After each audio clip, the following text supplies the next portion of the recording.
Oh, is this Biff? No, it's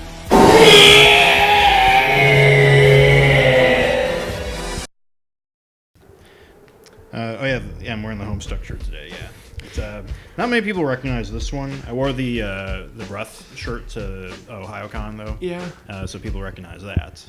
I was also wearing a name tag when I was there, just because I was trying to get the word out about Inevitably Doomed, and from what I've heard, when you wear a name tag, especially at these big conventions, I assume, is that you become more approachable. Like, people's like, hey, it's Tony. It's like, and like actually some people are like, hey, Tony. I'm like, how do you know my name? Oh, right, okay, yeah. You know what I sometimes do if I can? I go, don't you remember me?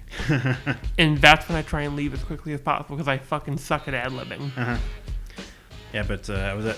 Did I say OhioCon? No, I was at NeoCon. In NeoCon. NeoCon in North Olmsted. I would have gone, but my stomach decided to violently protest everything. Yeah, I'm glad to hear you're okay. My brother was actually sick around the same time that you were. So I don't know. It must be something that's going around. But yeah, I was at NeoCon. I passed out like 40 cards for Inevitably Doomed. You should have done like the Grinch Jim Carrey, just fucking ninja star people. I was thinking about that, just going like, yeah, here comes the money, boys. I gave like 3 to one guy at the table. This guy who he said like I was actually on his website, and he actually has promoted independent comic creators doing Indiegogo and Kickstarter campaigns. So I'm optimistic about him. I already got one of the table guys to like post on his Facebook, their group. Good. So yeah, we're getting the word out. Yeah. If I was there, I would have gone like a doomsayer. Yeah, I wish I actually. Did I tell you that I was gonna make a really shitty 5-minute cosplay? Right. I was gonna put on white grease paint and red lips, and I'm Cesar Romero's Joker's brother, the heckler. And then I realized I have a fucking beard. I ain't shaving my beard to do a Joker. Well, Cesar Romero didn't shave his mustache. True. But that's a mustache. That's not like a mountain of... Urgh. Well, you're not him. You're his brother, Good. who has the full beard. It's only half paint because I'm his half brother.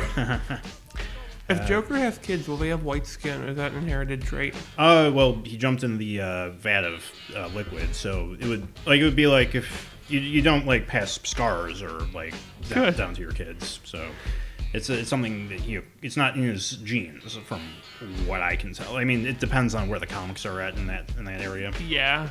Yeah, like comic continuity is just fucking. Fuck you, Nebulous. But fuck you, Nebula. What's that? It's Nebulous and fuck you at the same time. I'm not following. Nebulous, like the term, the word. Oh, okay. I thought you were talking about like a comic character. Oh, that'd be I'm the Nebulous one. All I do is say fuck you and write comic history. The first thing I think of is Nebula from Guardians of the Galaxy. I'm like, is that her father or something? Her real daddy? I mean, her real daddy was. Wouldn't that be fucked up if that she went through that arc that Quill did in Guardians of the Galaxy 2? And it's exactly the same, but Peter doesn't have any idea. Or no, like she has to accept that Thanos was her daddy and that her real father is even more of an asshole somehow. I'm sorry. No, her dad's the reason why she's cut. He just cut her up and left her. And do you know how it ends? The ghost of Thanos. He may be your father, but I am also your father. And also inevitable. And then Tony Stark. No, this is Patrick. Yeah. God. There were a few things that we wrote down today that we were going to talk about. Oh yeah, one thing that you mentioned a couple days ago was that Alvin and the Chipmunks thing. Yeah, it's called Sludge. Sludge Fest. That's the album. It's Chipmunks on 16 speed. Mm-hmm. It's I heard it best described as this is vaporwave for people on black tar heroin. Yeah, I saw that in the YouTube comments. Another one was, the new Swans album sounded great. Swans is a post-rock band. Yeah. I'd say that, because I've listened to like a few of the songs off of that and off of the Sludgefest album. And did you get to Walk Like an Egyptian? Oh yeah, that's a good one. I think my favorite is Heaven Is a Place on Earth. Same. That's the one that works the best. It reminds me more of not post-rock, but shoegaze. Kind of. I'm vaguely familiar with shoegaze. Yeah, My Bloody Valentine is probably the most prominent name when it comes to that. I wonder if that band's named after the movie. I think that the movie came first because My Bloody Valentine, like the band was 1990. Was their first Definitely, release. that's. And then it took them 13 years to do the second album because the main headliner guy is a perfectionist. Oh fuck! I understand his arrogance, his pain. Uh-huh. I really like music that's bizarre. Mm-hmm. Like, I'm not even gonna lie, I fucking unironically like some of the Christian songs. Mm-hmm. I will listen to his original song with a parody. You ever heard of Don't Call Anyone? It's the parody, the Seagull song Don't Run Away. No. It's kind of amazing. It sounds kind of like Christian Learn to Sing. Excuse me. But it's not Christian because, you know, he can't sing. Mm-hmm. Ugh. I was actually after you pointed me to Sludge Fest, I actually Googled the Great Chipmunk Adventure, which is the first Chipmunks movie. Mm-hmm. I think it was in like the 80s. Was that the one at Universal Studios? Oh, that's the one where it's like a Around the World in 50 Days or 80 Days parody. Oh yeah. And, but I think it's like the first appearance of the Chipettes. I think that they first appeared in the TV show, but like I was seeing I googled it, and apparently the DVDs go for a lot of money. I don't know if it's probably because they're out of print, but like on Amazon they're like $150 for just one of them. No, that's actually how much they cost because they have to genetically engineer the chipmunks every time they die. They can make them sing, but they can't make them live long. Uh-huh. Do you remember the chip? Have you seen any of the Chipmunk movies, the live action ones? No, I've avoided those. Did you know that the guy who directed Pink Flamingos makes a cameo? Yeah, John Waters. I saw that clip. It was like the Red Letter Media review of Pink Flamingos. How the fuck? Yeah, it's weird how much John Waters has like infiltrated pop culture over the years, of the decades. Like, I'm just trying to picture someone's. Hey, I got this idea for a cameo. Let's have John Waters in a kid movie. Well, like when you think about it, The Little Mermaid wouldn't exist if it weren't for John Waters, because Ursula is based off of Divine. Imagine that crossover. Well, yeah, like I hope that they get Divine to play Ursula in the live action movie. That would be like its one saving grace. I saw a really good idea that someone should have Guy Ferrari play Ursula. That would be another good one. But they'd have to either shave off his chin or CG it. Another suggestion was Queen Latifah, which I'm about. Queen Latifah's okay. Yeah, but she's not Ursula. Yeah, right. Then again, you could also argue that. Have you seen a picture of Guy Ferrari shaved? I think so. Yeah. I saw one. It's scary. He kind of needs to look like that. Like one of the memes is him and Shaggy 2 Dope from what the clown, a juggalo, whatever. Yeah. Insane Clown Posse, and one other guy. Oh yeah, like lead singer of Smash Mouth. They're all the same person. No, they're not. They're the same person, but they're like sharing the same body. It's like werewolves. Well, another one was the La Enfant Terrible from Metal Gear Solid. Oh my god. Mm-hmm. No, you know what I want to see? I want to see a Metal Gear 2, but the fat guy boss is Guy Ferrari. Oh yeah. That boss is kind of my favorite in that game. Mm-hmm. Yeah, like he's like definitely has a interesting gimmick, I guess. Yeah, you know what I want though? If they ever, I want them to make. Here's my pitch for a Metal Gear game, real quick. Mm-hmm. You make a team of any of the bosses. It's like Ultimate Alliance, but it's just Metal Gear bosses. And like if you put Gray Fox and you put them on the same team as Vamp, they get back and forth like nah. And then you get Metal Gear Rising characters as DLC because I will pay premium for Sundowner. Mm-hmm. I'm fucking invincible, Gray Fox. I was going through my mind thinking, like, how do we get from Chipmunks to Metal Gear Solid? I think we got there because I did the mental leap about Guy Ferrari. Oh, yeah, it goes Chipmunks, John Waters, then Guy Ferrari and Metal Gear. Guy Ferrari. And Little Mermaid. Little Mermaid, yeah. You know, Divine's not a bad actor from what I've seen of her. Yeah. You know?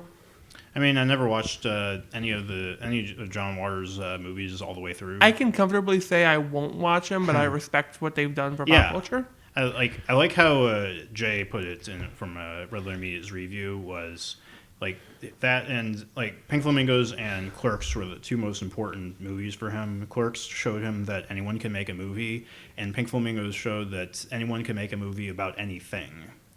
Which I find that kind of really interesting way to put it.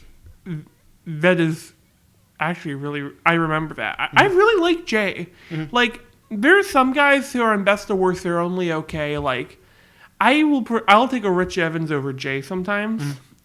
But like on Half in the Bag, not Half in the Bag. Actually, Half in the Bag. He's awesome on Half in the Bag. But when it comes to just when they're talking about movies, I just really like hearing like Josh is good on that sometimes, and also bald guy whose name escapes me. Jack and Josh are good in there. Oh yeah, Best of the Worst, like the new Best of the Worst. They actually got Patton Oswalt on. Which one is that?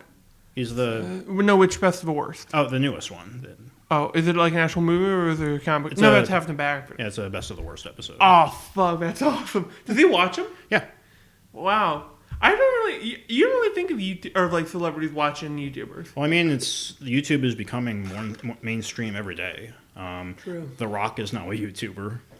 Or actually, Jack Black has a full-time YouTube channel. Can I see your thing here? I want just for a prop. There was a video that was going around about, or someone did an interview with The Rock, apparently, yeah, Generation Snowflake is gay, LOL. But it wasn't him saying it wasn't true. So he did a video on his Instagram page, but the way he holds his phone is like he's holding the back of your head and he's rocking it. So it feels like The Rock is physically holding you, but he's talking, so it's kind of ASMR. And it scared me. I had to take a shower because I'm afraid of the Rock grabbing me by the back of my head and shaking me. God, The Rock's cool though. Yeah. Yay. Have you seen that new Hobbs and Shaw movie? No, I have not. My mom wants to see it. There's, she don't even like Fast and the Furious. Yeah, tell me what you think of it. I've heard that it's not bad. I haven't seen it though. That's what I said. She wants to see it. Yeah, it sounds like it's a fun movie. I love fun movies. I love a movie where you can sit down and have fun. Yeah. That's why I really think like King of the Monsters. It's you don't sit down King of the Monsters. I want to watch a thought-provoking film about eco-terrorism. You want to see a fucking dinosaur fight a dragon while a moth and a pterodactyl fight in the background while a Japanese drum goes off. Yeah. And it has a cool setup. Fucking like bunch of Polynesian dude versus mercenaries versus super soldier.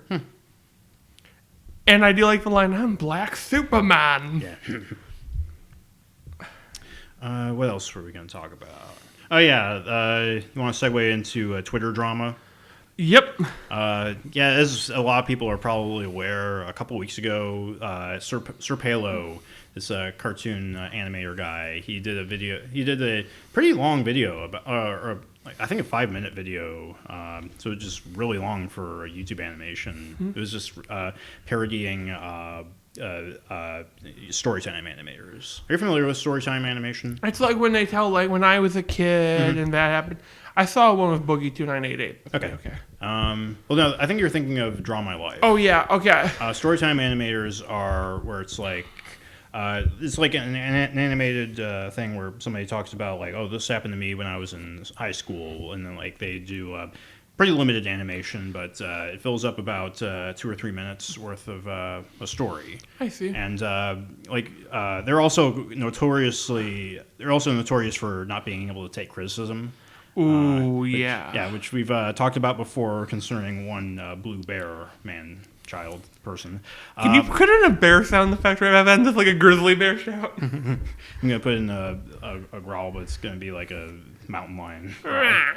Just like really lame. Is that one stock one, like wow, wow, wow. Yes. The one that they always use in Red Dead Redemption. And the one that they also use in Suburban Sasquatch. No, that's like that one they recorded themselves. Or is that the one where it's like rah, rah, rah, rah, yeah. rah, rah. Yeah. I swear it's a fucking mountain lion call. Yeah.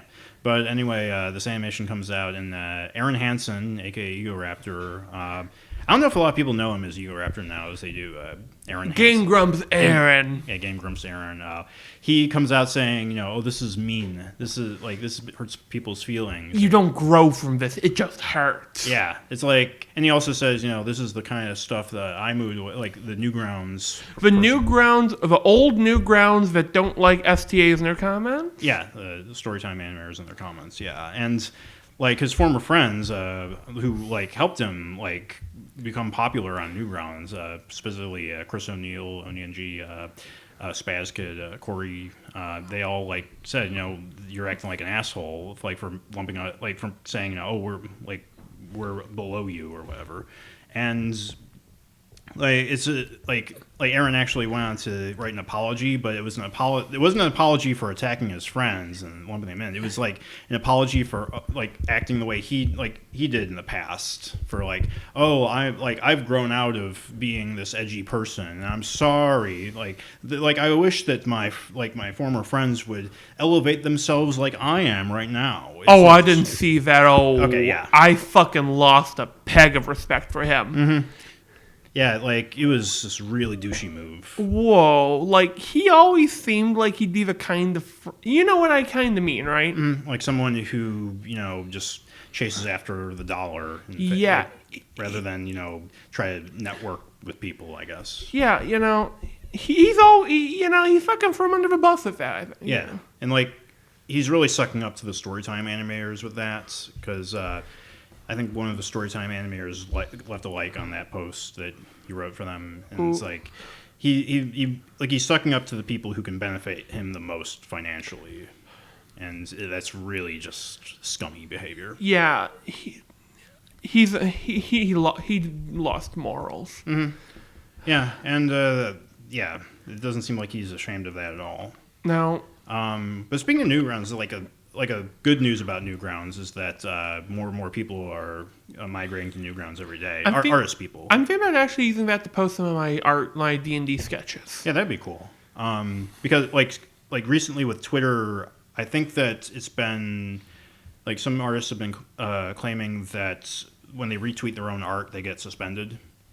So it's this. I don't know if it's a glitch with Twitter or if it's like.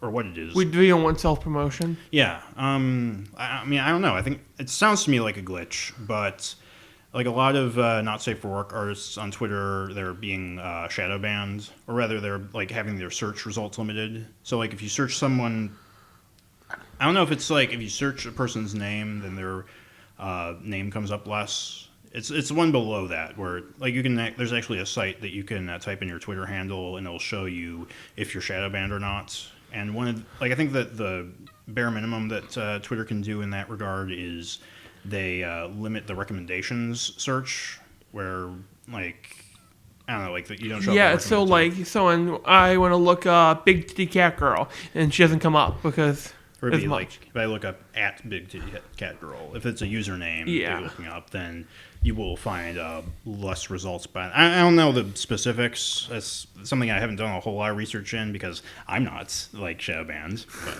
So shadow banned is like it's a fucking awful term. I'm sorry. It's horrible that it happens, but they need a slightly better name for it. It sounds like a fucking anime move. I'm sorry, that's all I think. It's like shadow ban. No, it's a Street Fighter technique used by Ryu to defeat bad guy. My first thought was Yu-Gi-Oh! I shadow ban you. Dark Magician uses shadow ban. God. But yeah, if you're gonna fucking cut someone's head off, tell them first. Mm-hmm. Say, hey, we don't want your art of this and that on here. Get the fuck out. The thing is, they don't want to bleed users, is the thing. If this was public, then people would be leaving for, I don't know, Gab or some other websites similar to Twitter. Yeah. They're trying to, they're trying to weed out the ones they don't want. Yeah, or no, they're trying to, delay the inevitable, I'd say. I see. But yeah, and they're at the same time they're trying to Twitter is trying to maintain this very specific demographic that's very limited. Politicians and angry moms. If you have politicians and angry moms who agree with them and their politics. Ooh. Fuck. Which is exactly what happened to Tumblr. And by the way, rule of thumb, let's not talk about politics at all this week. Yeah. Or at all. Yeah. I mean, that's probably a good idea. To sidestep that, we usually don't. Yeah. Thing I always think about, if you don't want to, you want a demographic, but you don't want to spread yourself thin or cut yourself too narrow. Mm-hmm. Sometimes when you cut yourself narrow, it's it appeals to more people. Yeah, but too narrow. You don't want to Right. I only want this one particular section of people who like this thing. Mm-hmm. He's like this kind of person. Like if we're talking about corporations, then I'd agree. If it's like like if it's just a singular artist who's appealing to a very specific niche. That's what I'm saying. Yeah. Then, like, if it's a specific niche that you're appealing to, then I'd say, just stick with that. I want you to show me pictures of your Beatles. I have like 500. I fucking use Tumblr because it's on my phone. It's fucking easy, and I have almost give me your bug pictures and dinosaur facts. And the fucking thing is, there still gets fucking like, my mom hit me because I let my beetle out of its cage and it killed a small child. I'm unsubbing you. Don't want drama. No, Shadowbound. No, wait, it's Shadowbox. I'm like, wasn't it mentioned in the song "Mama Said Knock You Out"? I'm not familiar with that song. It was used. I know it most from not Disturbed. Five Finger Death Punch did a cover of it, and LL Cool J did a cover of it. I think it's a Tech Nine song. Ego Raptor will go the way of a dinosaur. Let's see what else. I'm still reading the original Spider-Man comics. How's it going? It's good. I just got through the first appearance of the Vulture, which is actually after the first appearance of the Chameleon, which is an interesting Spider-Man villain. I like him, but he's a villain that's very he's versatile, but he's played narrow, I think. Mm-hmm. Yeah, like I was just thinking on the way over here, you could do a lot with a character who can like disguise himself and like perfectly. I mean, like Mystique is another example. I want him in the MCU. I want him to be a major villain. Mm-hmm. I mean, it would be kind of redundant now that they've introduced the Skrulls. Yeah, I would use them like they think it's a Skrull would be the thing, and that starts tensions between S.H.I.E.L.D. and the Skrull. Like, what the fuck? You're trying to betray us. And it turns out you don't need chameleon or shape shifting because I am the Russian. All you need is makeup and latex. I mean, and you could do some really like interesting and I guess harrowing like story ideas with a character like that. Like have it be like not even like talking about comics, but like just have it be like a small town where somebody gets murdered and like this guy just hangs around, like just keeps disguising himself, and like every like week he kills somebody else. There was a Prohibition dude who was hunting down bootleggers in a different, like he once dressed up as a German pickle merchant, a priest, a one-eyed sailor, a person with a peg leg. He was fucking like, he did all these shit back in the old day, and everyone believed him because this is 1920s, and if you had an accent, we didn't know who you are. That's a cool idea, a murderer one. Because you could either play it for supernatural or you could play it just, hey, I know makeup. I used to work on the movies. Yeah. Why do I sound like Sergio? From, I used to work on the movies. Película. God. No, you know what villain I really think is an underused one? I always felt the Vulture is super interesting in a lot of ways. That he is possibly in the original, was he still smart or was he just the embezzler who stole the suit? He starts out just like this guy who flies around stealing jewels. But like, did he make the suit? I think so. Yeah. It'd be interesting if they have like a guy who is just as tech smart as the hero, and it becomes an arm race of sort. Like, I build a flying suit, you build an anti-flying suit. Well, I mean, that's actually how Spider-Man beats him. Is they like finds out that the suit is powered by like magnets. And they then he makes an anti-magnetic field thing. Oh, like an EMT of sorts. Yeah. EMP, but they didn't know what that was at the time, probably. Yeah, because they didn't know how magnets worked back then. It's an anti-magnet magnet. How do they fucking work? You know how they fucking work? I am the comic writer. I say what happens in my comic. Yeah, that's the same with gamma radiation. Instead of giving you cancer, it turns you into the Hulk. Actually, that's what the Americans say. You go to the fucking Japanese, you get lightly irradiated, you become a monster and kill everyone. It's almost like they had two different experiences of nuclear weapons. Yeah. One thing that strikes me about Spider-Man in the 60s was how, like, Spider-Man, like, he uses his powers just for money. Like, he doesn't, like, that stopping criminals is just a secondary concern to taking their pictures and selling them to J. Jonah Jameson. Next thing you know, he joins a porn agency. Whoa, check this out, guys! See, that'd be neat with, like, just, like like just throwing out ideas for an actually original and interesting superhero. That seems like something that you'd see in a Japanese superhero. Okay, I'm stealing that. Like, he's a fucking, like, yeah, I'm a porn director, but my ability is that I can I don't know, fucking climb walls to get the best angles. I mean, yeah, I'm looking forward to that in the next year with an H movie. Yeah. But anyway, also J. Jonah Jameson works for Now Magazine instead of the Daily Bugle. Wow. So, I guess he works for the Daily Bugle later, or maybe he opens it later. I think that the Bugle is still a thing by the time he's introduced. So I don't know. I still like him as basically Alex Jones. Yeah. Whenever I'm reading it, like when I'm reading him in the comic, I just hear he fucking that guy. What's his name? He was in Whiplash. I should know his name. Michael. No. God. Fuck. Hold on. We got this. You know who we're talking about. Yeah. Fucking John Jonah Jameson, who I'm not gonna Google because that's a pussy. He is J. Jonah Jameson. He is fucking. They actually found a way, like in Luigi's Mansion, to turn paintings into ghosts, and they just put in Spider-Man comics, and we got him. Yeah, it's like the images you can hear. You just hear his voice whenever he's talking in the comic. Michael Sheen. No. Fuck. Martin Sheen. No. Fuck. It's not Michael Douglas either. God, I'm pissed off now. Next podcast open. No, it's gonna have like text to speech. It says, "I am Tony. Listen to what I said." Yeah, we're gonna next episode is just gonna be me screaming into the microphone. God, of his name. Oh, you know what though that I really like about old comics? They had fun. Yeah, I mean, like I said last time, they were about nobody really knew the template for superhero comics. You could basically do almost anything with the idea.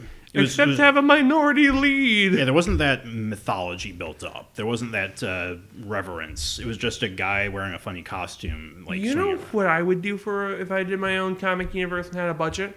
I would make a mythology, but the characters actively ignored or don't know about it. Mm-hmm. Why do we live on the tread set by those fuckers? I'm going to get wasted and rob a bank. How about you? Yeah, that's a cool idea, generic villain man. Or like a mythology, but the characters don't really grasp it, maybe. Like if I were to do that, then it would be like a mythology set up by fans of these people, and they're just completely out of the loop. Fuck yes, like Logan. Yeah, that's right. But cool. Well, I mean, Logan did cool. I think about the character Fanboy from Freakazoid. This fat Shelby guy who's constantly obsessing about superheroes. Well, actually, you can't do that because issue 2948 shows that you're actually a space Martian. Uh-huh. I know people like that. I am a person like that when it comes to the right material. I will fucking talk Godzilla all day and half the night. Uh-huh. You talking dub or sub? Yeah, because I'm talking novella. Yeah, when I saw these types of that character type in cartoons, I was like, this doesn't exist in real life. This is obviously exaggerated. But then I grow up and I find that people are actually worse than that. Being a comic writer who has been working on all these fucking shitty Spoderman for 20 years, you're sitting there and all these. I don't like how you read Jameson. And you have to fucking and you can't stand up and run away because they'll chase you. They hunt movement. No, actually, I was thinking about, because I'm still reading the In Call. I'm almost at the end of it, but I was thinking about buying a second copy in French, or just one that doesn't have Brian Michael Bendis writing the introduction. Oh, fuck. Because that's one I'm stuck with right now. I was reading that comic, Nailbiter, and he's a fucking character in it. It's a non sequitur chapter. He just fucking shows up. I kind of stopped reading it for a bit because of that. Oh, fuck. I'm like, wow, this is just a shitty comic, right? Oh, no, it's a Mary Sue. It's a self-insert fan fiction! Speaking of comics, I've also been looking up different newspaper comics. Mainly, I just want to go back through Peanuts, the from the 1970s through the 80s, because I think that's when the golden age is, or when. I don't know if golden age is the right term, but it's when the Renaissance. Yeah, the Renaissance. Renaissance. Well, that was when the animated specials and all the cartoons were coming out. So I think that's the era that laid the bedrock for like what Peanuts is in popular culture. When people think of Charlie Brown and Snoopy and the Peanuts They think of gang, the specials. They think of the specials and they think of that specific era of the comics. So I was meaning to see if that's at the library. I also saw Cul-de-sac is on the library, and that's a comic that actually the one comic that Bill Larson recommended after his retirement. You know what I like strip comic wise? Mm-hmm. I'm a huge fan of Calvin and Hobbes. Oh, that's obviously that's a Yeah. classic. Thomas is actually inspired by that when he was writing literally. Interesting. Yeah, because like that's I think Timothy Lim pointed out the Calvin and Hobbes inspiration in literally, and Thomas confirmed that he was right on the nose. God, my respect for Thomas grows day by day. As it should.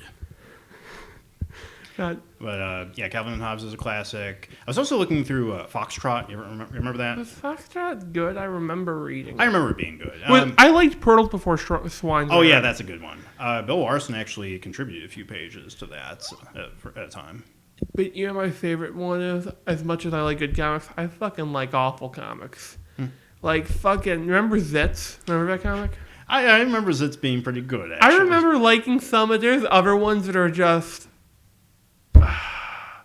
that kind of humor, I call it deflation humor. Good strip, good... Oh, no. Like, I remember there were some comics when they went from comedy to drama, like Funky Winkerbean is one, Better for Worse. What's that one with the weird nose that's very thin that all the characters have? Doonesbury. Do you like Doonesbury? I've been meaning to revisit it and see how I feel about it. I fucking hated it, and I found out that Hunter S. Thompson hates it more than I did. He wants to set the creator on fire and throw him down a cliff. It's an actual thing he said. Yeah, like Doonesbury is very political. I remember liking Fraz a lot. What was Fraz? Fraz is the one with the janitor, and he works at the elementary school. And like, it's you can tell it's very, very inspired by Calvin and Hobbes, the art style and the humor and everything. Did Bill Watterson like it? I don't think he's commented on it. Like I said before, his only recommendation or his only endorsements it was for Cul-de-sac.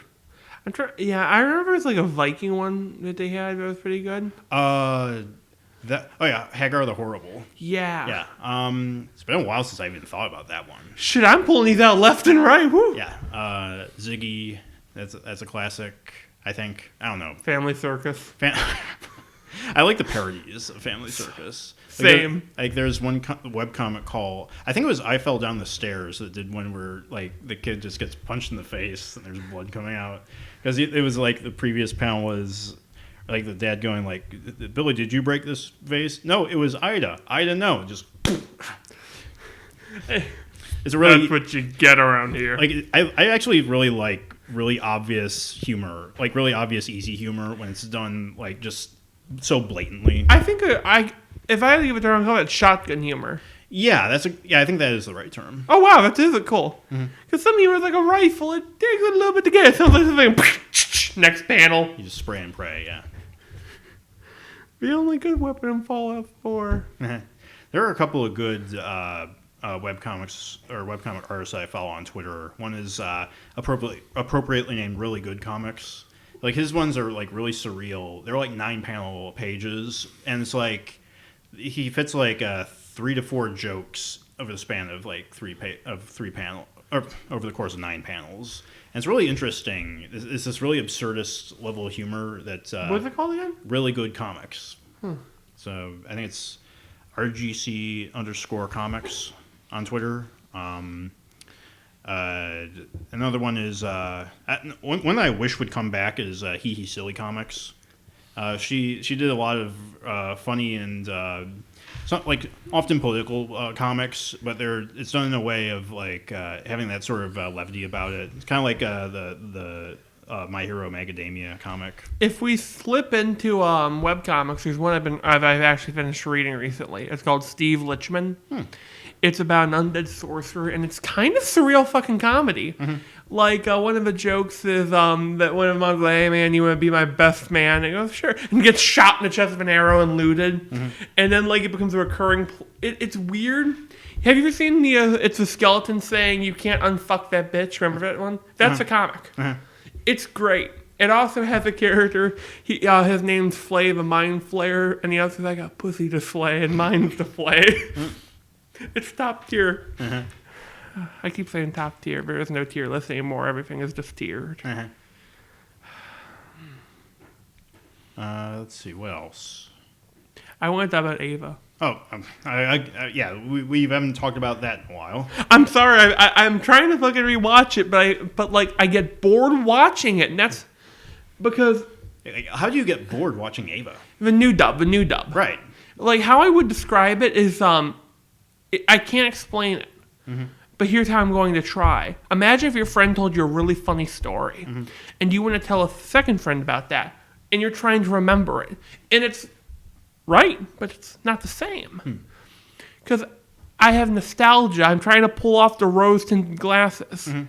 Does it have like a different tone, would you say? It does. One of the big things I've noticed, though, is the new translation and the fucking Masato voice actor. She's the one that breaks it for me, and I figured out why. The real Masato, not real Masato, the original had, like, she had a silly voice and a more serious voice, but they sounded like the same person. But when she does her silly voice, she sounds like the Ritsuko Akagi voice actor. And there's a couple scenes where, you know, they're gal pal, so it's back and forth. And I haven't gotten to Asuka yet. I'm afraid of getting to Asuka. Because it's going to be a Russian roulette. Will she be better or will she be worse? You mean German roulette? No, it's a Luger roulette. It still kills you, but one's preferable. But it's weird, though. I have really come to appreciate the weird Lynchian style more if I don't pay attention to the voice as much. Yeah. Like, every time I hear about the Netflix Ava, I'm, like, super glad that I still held on to my Platinum collection for all these years. Fuck. Did I tell you I gave mine to my sister, Val? About what? My sister moved to a new apartment, and guess what? Her ex-boyfriend took a couple fucking DVDs from her. We both had the Platinum. He took the fucking Platinum, so I gave her mine. Thank God there's Yar Har Har, so I can listen to the good Ava. Yeah. But what really fucking sucks is I have to skip the intro. Because if I hear the original Ava, I'm like jamming out, like, woo! Oh, this ain't... I am exactly the kind of... I'm a fanboy, but I don't like the show, if that makes sense. It's a weird love-hate relationship. It's exasperated. Yeah. They also put up End of Ava and Death and Rebirth. Death and Rebirth, that's like just a recap of the series, right? Yes, but there's new content. Okay. New content, old content, even a bear. I had that fucking stuck in my head for a while. That's from... Cleveland Show. Oh, yeah. New friends and old... That was a show, wasn't it? I'm not sure if I liked it, but I remember watching it. Actually, I was searching because I watched a documentary of Jim Henson's life done by Defunctland. I don't know if you ever heard. By the way, I actually know a guy who's a producer of it. Oh, really? Yeah. Defunctland? Yeah, not who he's a producer, or he worked on the first 2 seasons when they were doing more theme park stuff, if I remember. Okay. Yeah, but recently, I think a month ago, he did the last episode of Jim Henson, and it's a really interesting, it's a really well put together documentary series. It is. I still kind of resent Defunctland for like when he did the Mac Tonight episode, and he opened it with a disclaimer saying, "Oh, this won't be about the super racist Moon Man meme." I'm like, God damn it. Like, what? That's. I'm like, I'm just gonna pout for the rest of the episode. I didn't watch the rest of it, but I don't know. Like, it's anyway. The point was, speaking of the Cleveland Show in relation to Jim Henson, was just today I googled or I searched his when he did Halfway Down the Stairs, the song by. Written by A.A. Milne, and he did a segment on one of the Muppet specials where Kermit's nephew is performing it, and everybody in the comments mentions like how Family Guy brought them there. And apparently, like, one of the episodes of Family Guy has Peter singing Halfway Down the Stairs when he's like stuck in the railing or something. And I'm like, well, thanks a lot for ruining this for me. I was gonna put this song in my comic, but now fuck it. No, you know something you should put in your comic? You should, like, pick, like, some old fucking country song no one's heard in 50 fucking years. I was actually mentioning that something like that to one of the creators at Neocon was how it's really hard to put. Well, like I was skimming through one of his books. I think I actually have one of his books right in my bag. But in one of the issues, there's a character who talks with an accent, and you know that because there's a like little disclaimer thing that says, it says spoken with an English accent. And I'm saying, it's really hard to communicate or communicate to the reader that a character has an accent, but it's even harder to communicate songs and music through a comic. Yeah. There are some comics. Well, Column, I know. That's a comic that's actually, if you download the full first volume from their site, they also give you a complimentary soundtrack and also voice lines read by professional voice actors like Phil Lamar. He's on there. I think Tara Strong, they might have gotten her to voice one of the characters too. Only if you got Terry Crews. You have to put Terry Crews in your fucking comic if you can. Oh yeah. Have him play Val Hawkins. But speaking of music, I just have this random point when I bring up about post-apocalyptic stuff. Even after that, country music and acoustic music are going to be big things because you're going to have time without technology where you're going to get back to the string instruments and they're going to get pretty popular and there's going to be old people teaching their kids that. Like string instruments. You don't hear a lot of brass instruments in post-apocalyptic. I think it's too hard to upkeep myself. Be my theory. You think so? Maybe plus it would be intimidating. That would be my guess. Like, you want me to blow that and pump it? No, man, I would have finger pick over here. So I think about how I played the trumpet all through middle school, and I think there were times where I had to oil it just once a month, maybe. What kind of oil did he use? I think it was just regular grease. I don't know. This is a long time ago, so I might be remembering it wrong. I'm sorry. I can see if the trumpet. Yeah, but you're doing like a trombone motion. So the trumpet is like. That's trumpet. I get mixed up. Yeah, I've been thinking about playing the piano again, or like just learning to play the piano. Mr. Moon Man. Bring me a dream. Oh, world without the people. Blah, blah, blah. You got the idea. I didn't say what I was gonna say, but you thought it, didn't you? You know what I would like to see though? Like, I want to see like the Mad Max sound bar. Like there's a guy playing the guitar, guy playing drums. You hear the trombone like bum bum bum bum bum bum bum bum bum bum bum, and you hear. I'm sorry. The trombone is probably my favorite instrument aesthetic wise. Yeah, might as well segue into the creative process. Yeah, I want to bleed into that. Yeah, I was like speaking of music and comics. That was one, and also Val Hawkins, one of the characters in my comic, was. I've been working through his character, revisiting his character, because I think that he's out of the main cast. He's probably the one I understand the least, and.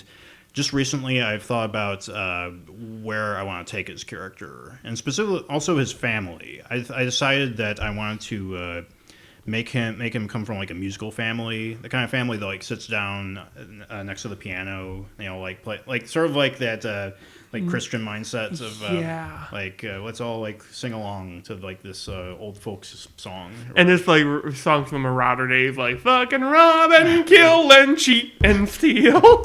Don't wanna be an American idiot. God, it's full orchestras playing punk rock. I know that the Simpsons movie did something like that. Like that's why it first came to mind was they like in the movie Green Day dies, or they all like fall into like the toxic waste, and like for their funeral they do like an organ rendition of American Idiot at the church. God, I remember I've been meaning to revisit the Simpsons movie because I've been watching The Real Gems. He does like these videos on the Simpsons characters and episodes, pretty in depth, and sort of giving me a better appreciation for the modern age of the Simpsons. I see. So like he did a pretty well-sized review of the movie and saying it's a pretty good movie. I saw it in theaters. Yeah, me too. I remember, like, when I went to see it in theaters, the power went out within the first 15 minutes. And we all went outside for, like, another 15 minutes for the power to come back on.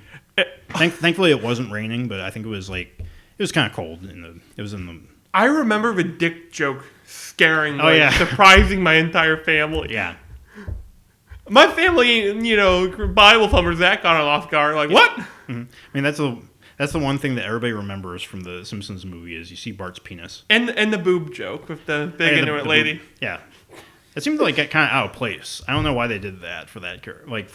They just made her have, like, big saggy tits. I don't know why. I guess they thought it was funny. Kind of was. It is kind of funny. It's just kind of out of non sequitur. Yeah, it's a non sequitur. But I don't know. I don't think I'm gonna put any jokes like that in my comic. There's gonna be jokes like they're pretty lowbrow, but I remember when I was first starting out, it was like it was a lot more comedy based, very anarchic humor. But I think that's like a year after I started writing it. I just was like, no, it's gonna be more action adventure stuff. I see. Is that like I can't write comedy for very long. You can see that with Mal Murray. I gave up on that, or I put that on the shelf. I might revisit it sometime in the future. It's a nice outlet for just random ideas and random joke ideas, but I just can't stick with a long-term, just strictly comedy-based series. That's something that I noticed with Smokes. Mm-hmm. I unintentionally did something kind of smart, and I don't want to pat myself on the back, but I will. Mm-hmm. Is that I'll write... Smokes is my post-politics, my black comedy that I realize is only gallows humor until I was halfway through writing it. Mm-hmm. Where he'll go for moments where he kind of sets up a joke... And then, something fucked up happens. Then the joke comes back. I notice that's almost rhythmic. Mm-hmm. It's kind of like a dance. But I can't write comedy because I get fucking bored. Yeah, I noticed that even with some newspaper comics, like I mentioned Funky Winker Bean, how that started out as strictly comedy based, and then it just became like Riverdale almost. Because like there's actually a week-long arc where Funky Winker, it's not Funky, it's like his younger brother Johnny or something, mm-hmm. But he's like deployed in Iraq and he steps on a landmine, and like it's like do they show it? Like well, it goes off, but he survives. But like over the week, it's like him like just standing on there because if he steps off of it, then it'll get triggered. And like the guy he's with is trying to disarm it, and it's like this used to be a comedy strip. What happened? Like same with For Better or For Worse is there was like a week arc where a week-long arc where like one of the main characters, her daughter, is almost raped by this guy in a mall. And it's like what the fuck? Yeah, it's like you'll see that with. I think it's a symptom of these creators who work long term on comedy strips just getting bored of comedy or just not running out of jokes. Imagine if Peanuts had a part where they go like, did you hear about what happened to Charlie? No. Charlie's mom got cancer. Well, there actually was a Peanuts animated special where Linus makes friends with a girl who has cancer. Oh, well, okay, they walk in there and... Was Linus... Who did the Bible one? That was Linus who did all... He's like, that's the, like, at the end of the Christmas special. Like, they walk in there and he slit his wrist and he's in a pentagram of blood. What? The Dark Lord has come for you, Charlie Brown. Yeah. Yeah, like Peanuts did like cover some like mature subjects, but they always did it in the same tone. They always like Charles Schultz always kept like a consistent tone throughout the whole thing. That's good. It was like I think it was like that since the beginning. Like you had these like child characters who are wise beyond their years, which like is kind of a trope with comics now. Yeah. Yeah, with any newspaper comic you look at, Calvin and Hobbes, Cul-de-sac, Peanuts. Leave It to Beaver. I mean, we're talking about comics. Leave It to Beaver is a comic. Was it? Yeah, back in the 40s and 30s. I mean, I'm not familiar with that. But, yeah, a lot of kid characters in newspaper comics, they did follow that sort of Peanuts template of kids wise beyond their years. And that's something that I want to, like, study for my own comic. Do you guys have like you should make a parody of that in the way with like a little like 4-year-old like, you should fucking go to Gray Hill. There's a bunch of fuckheads there making guns. Yeah, there is like some. I do want to sort of straddle the line a bit when it comes to. Yeah, I mean, great choice of words there when referring to 13-year-old characters. But yeah, I want to like, because they're 13, it's almost like it would be neat to like flash back to them as like 8-year-olds and being like Peanuts level intelligence. But then they're 13 and they're all like dumb and throwing rocks at school buses. Just like, fucking the guy Rhea beat the shit out of them and fell and hit her head. Mm-hmm. That reminds me, I want to pick up or see if there's. It's probably on the shelf here at the library, but there's a movie that was released last year called 8th Grade. And because my characters are in 8th grade by the start of the series, I want to like sort of, I guess, compare notes with. And also, I heard it's a really good movie. It's directed by Bo Burnham, who is this comedian. Oh, I know him. Yeah, I know Bo. Yeah, you ever watched his YouTube special?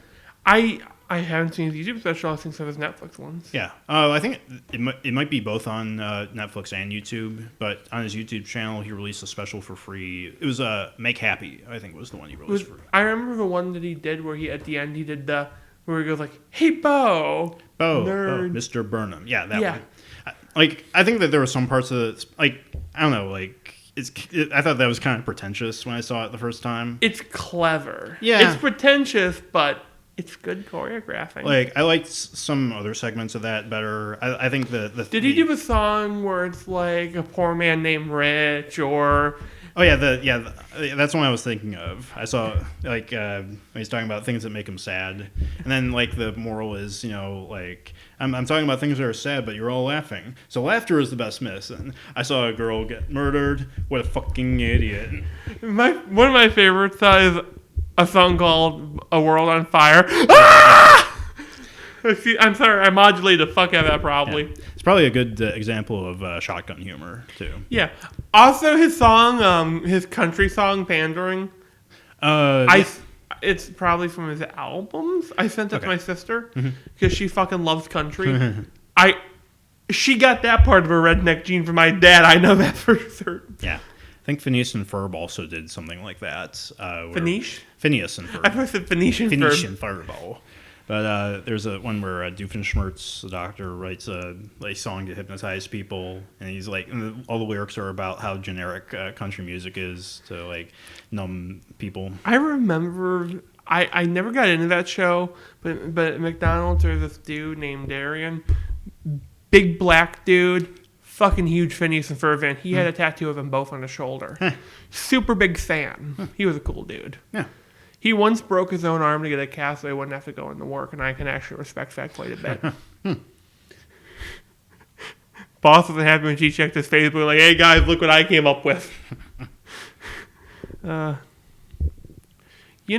Speaking of music, do you know what music really gets me inspired to write?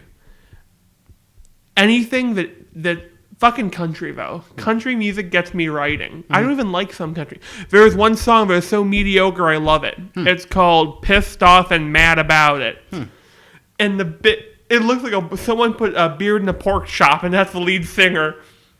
Fucking just... It's angry redneck country, and that's bled into my work quite a bit. I have to listen to some music when I write, or I get bored of writing. See, I'm more like that with art. If I listen to music when I'm writing, I find it too distracting. Which, actually, Richard Williams in his animation lecture, he was talked about how like music when you're drawing is also detrimental because not a lot of people can focus on more than one thing at a time. And I'm starting to wonder because a lot of artists I've heard from about this, they say they say that they actually do better listening to music when they're doing art. Because you can kind of turn off your hand. Yeah, or it's I don't know. I want to say it's a sign of the times almost. How like with like social media and technology advancing, like we're able to balance all these things at once. Picture fucking caveman trying to paint, and then he turns around, a fucking saber tooth is killing his kids. Not again. Yeah, it is almost like that we're too used to doing like 5 things at once that just focusing on one thing feels unnatural. Yeah, like, fuck. I'll tell you what I do. I turn on Netflix, I draw, and I write simultaneously. Like, I don't even like, I'll look, I'm like, oh no, it's a Wesley episode, skip this one. God. I'm actually applying for my official nerd badge. I'm watching Star Trek The Next Generation. And what really gets me annoyed is that I've seen so many Half in the Bag and Best of the Worst, I start recognizing the references Mike and Rich do. Yeah, I've been meaning to look at Star Trek: The Next Generation or any of the early Star Trek stuff. Just because, like, of all the complaints about Star Trek Discovery, just like pandering to the lowest common denominator. If you watch, I like OG, but I really prefer Next Generation. Worf is awesome. Yeah. Also, Michael Dorn is in Fallout 2. He plays the big bad guy at the end. He fucking does Worf's voice. Oh, did you know that Rutger Hauer, he voiced Xehanort in Kingdom Hearts 3? And he took over from Leonard Nimoy, who voiced Xehanort in Kingdom Hearts Birth by Sleep. Xehanort, is that how you say it? Xehanort. Xehanort. Yeah, he's the main big bad of the whole series, I guess. I mean, like, if we're going to get into this, I'm going to have to spend, like, the next 15 minutes talking about Kingdom Hearts lore, so let's just leave it at he's the main villain of Kingdom Hearts 3. Big bad evil dude. Yeah, he looks like a big bad evil dude. Big bad evil guy is probably the best trope you can ever pull out. Yeah. Makes me think about all the games I have in my backlog right now. Speaking of big bad evil things, I've taken a break from writing comics for a bit. Okay. I've been trying to get back into more literature fiction because I had the fucking issue that me big rock crush. What? No, that's not what I'm trying to say. He gently big rock crush. So I'm getting back into it, and I think I have a cool idea for Earth something. Have you ever read World War Z? I haven't read it, no. The book is structured like a whole bunch of like interviews of people who survived the zombie apocalypse. Right. Like, yeah, actually, I do think I read, like, the first chapter. There's an otaku character. Okay. Who became a fucking samurai Buddhist monk. But anyways, and I mean Japanese otaku, but anyways, my idea is that it's a fantasy world, oop, crap, I hit the mic, that is no longer in the age of fantasy. The last of the fairy forests have been burned down, dragons are extinct as we know them, and they're starting to come to realize orcs and goblins and those monsters may not actually just be animals. But my one big lore idea I came up with, and I'll pat my back, is I came up with a word for orcs, goblins, ogres, trolls, and giants. Infrahumans. Meaning lesser than human because, you know, we're all good and mighty, but have you seen a giant build a house? Have you seen an orc speak? And now and you know, it's my whole big horror thing is in the final story is set right after they killed the last orc tribe or whatever, and there's a fucking half orc. His existence proves something scary. Orcs and humans are in the same family tree. They may not be for humans. But I've been trying to get back into world building with purpose.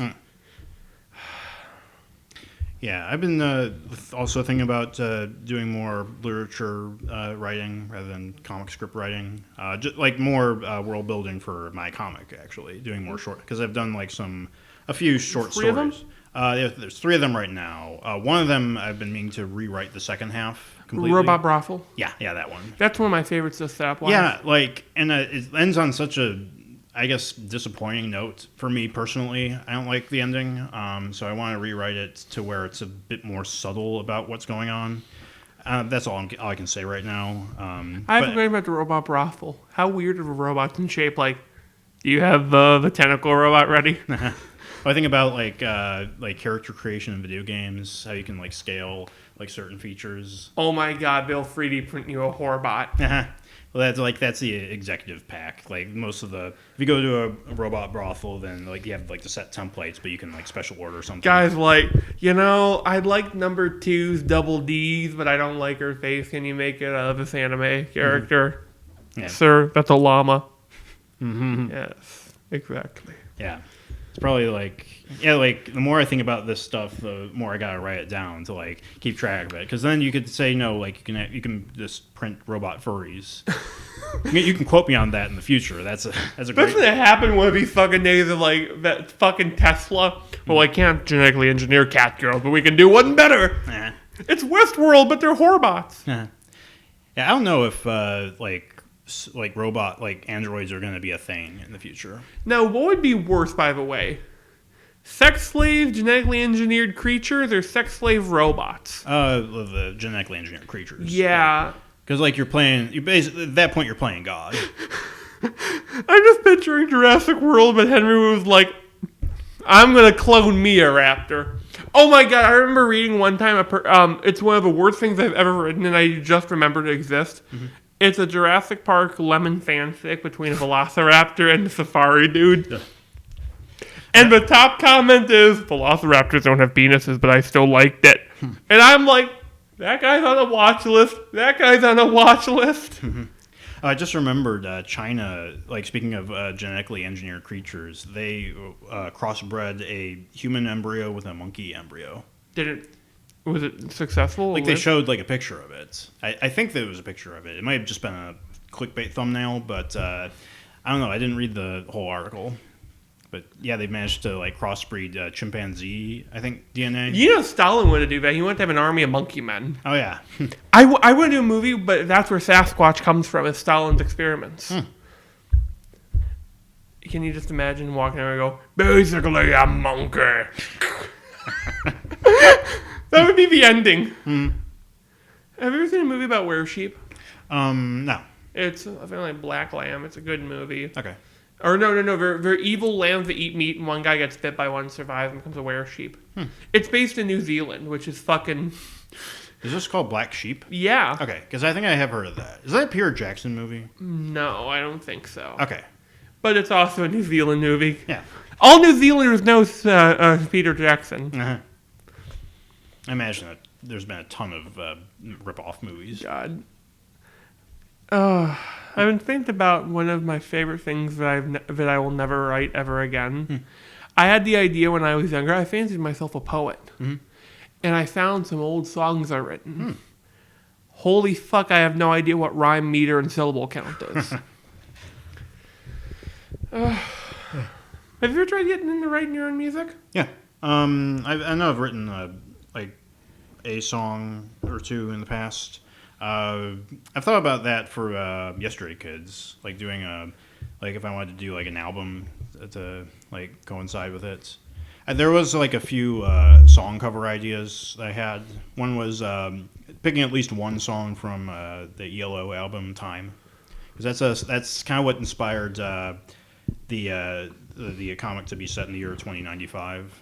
So that's like Time is a concept album that's about a guy being transported from the year 1981 to 2095, and like dealing with being alienated in this like cold and lonely future. I try not to write... When I was writing Smokes, I tried not to put a date on it until I heard a song in the year 2525, which is a fucking good song. But there's a cover, I think the band's called Alice is Dead or some... No, it's something Alice. And it's a female version that has kind of techno-y vibes to it. It's pretty good. Going forward for my comic, I want to start streaming on YouTube my drawings. So that was actually a table at another table at NeoCon. Was one of the creators had a monitor set up where she was showing a recorded stream sped up off of a stream that she did where she was drawing. And I thought about that. It's like one of the things that's been holding me back was just like the idea of sitting down and not knowing what to draw, or like taking too long to draw. Can I give an idea what you should do? Sure. First 10 minutes, you have people pitch ideas or prompts. Yeah. And the fact that we don't have a lot of viewers or subscribers right now, I think that's also a good thing. Yeah. Because I won't embarrass myself too badly. So yeah, I think that coming soon, you'll start seeing this. You could call it, if you wanted to keep the monkey theme, the chimpan pad, or like even a monkey can draw. That'd be a good one. So yeah, like you can look forward to that pretty soon. If I did have the idea of what I'd like to try and do, I'd like to try making a monkey bars webcam. Like, I'd try drawing it. Yeah, you could do that too. If you have I know that you always say you have a terrible internet connection though. Yeah, not like streaming, but like making like little webcomics to throw onto a website. Yeah, you could try that. But yeah, I've always wanted to like try streaming something. But I on PS4 I used to stream to some of my friends. I did a thing where I would play Dragon Age, but let them pick the dialogue options. Yeah, I know I had an idea a week ago about doing a live stream fundraiser for the Indiegogo. I keep wanting to say Kill Everything, but no, that's their other comic. Literally doomed. Not inevitably doomed. Inevitably doomed. Literally is their other comic. Oh shit. But yeah, if I don't know if we could do that right now though. We don't have the equipment to like live stream broadcasts from here or even online right now. Well, like you and me, I guess. I still need to look at the equipment because we would need like an internet box and like a camera and like we do have a camera, but maybe a fancy ass one. Yeah, like I've just been looking at the bare minimum because I still have that camcorder that records in like 720. No, even like I think it's only a 480p. That it'd be kind of cool to do that. Make like a retro horror film, like and make like Blair Witch. But what is it? It's the fucking Ohio Grassman, Ohio Sasquatch. Yeah. So I don't know if we'll be able to figure out live streaming solutions by like the end of September, but that's more of a long-term thing, I guess. It's not something we need to do right immediately. But I would, again, like to do the drawing live stream soon. It's also a good incentive to actually draw, because like, when there's someone watching, there's pressure, but pressure turns coal into diamonds. Yeah. I think that's something I figured out recently, is that I'm better at doing stuff under pressure. Maybe I should start hammering you on Facebook. Hey. I'm sorry, man, I won't do that. Maybe every other day. Yeah, I apologize about that, sir. That's fine. But yeah, that's also coming along. Got a bunch of different projects, but once I have streamlined my schedule, which is coming soon, I don't know. I'm rambling. I'm rambling a little bit because I'm still just a little bit worn out from NeoCon. That was like an exhausting experience. You're not as tired as our troops, as people at Walmart say. Do they really? Yeah, people say that to fucking cashiers. And lawn and garden cashiers. One of my coworkers I'm still in touch with, I almost spit in a woman's face after she said that to me because I had to help load bricks into her car. I'm seeing a lot of cars with the Punisher sticker at the back. Have you seen those? For what? The Punisher logo sticker. Oh, fuck. Like when some of them have like the American flag superimposed over them. And I guess it's like something that police officers are starting to do. Oh, fuck you, cops. I'm sorry. I support cops. You're not Punisher. You're not Frank Castle. Yeah. It's like, who came up with the Punisher? Someone who had a good idea for a 70s exploitation film that decided to work for Marvel. Okay, you don't know the name of the writer? Okay. I keep wanting to say John Romita, but I don't think he probably John Romita design probably is, if I remember right. Right. It's a good design. It's a good character. Mm-hmm. But he's not a cop. Mm-hmm. He is not even. I wouldn't even call him a good guy. Mm-hmm. He's a bad guy who's moderately less bad than everyone else. Yeah. Yeah, it's a. I haven't seen the Netflix series though. Yeah, is that still on Netflix? I think they're still advertising Jessica Jones. Okay. You want to watch Jessica Jones or you want to watch Luke Cage? Luke Cage is a good show. Yeah. It had one of my Sweet Christmas. But yeah, is there anything else you want to talk about? No, not really. No, I do want to say this. My new favorite insult is Czechoslovakian. They say, "May your wife give birth to a centipede and you work for shoes the rest of your life." I'm actually there's a fair chunk of me that's Czechoslovakian. So yeah, I guess I'll have to start using that. It's like 5 minutes to fucking say it to someone, but it's worth it. Yeah. I've been Tony. I've been Zach. And this has been The Monkey Bar.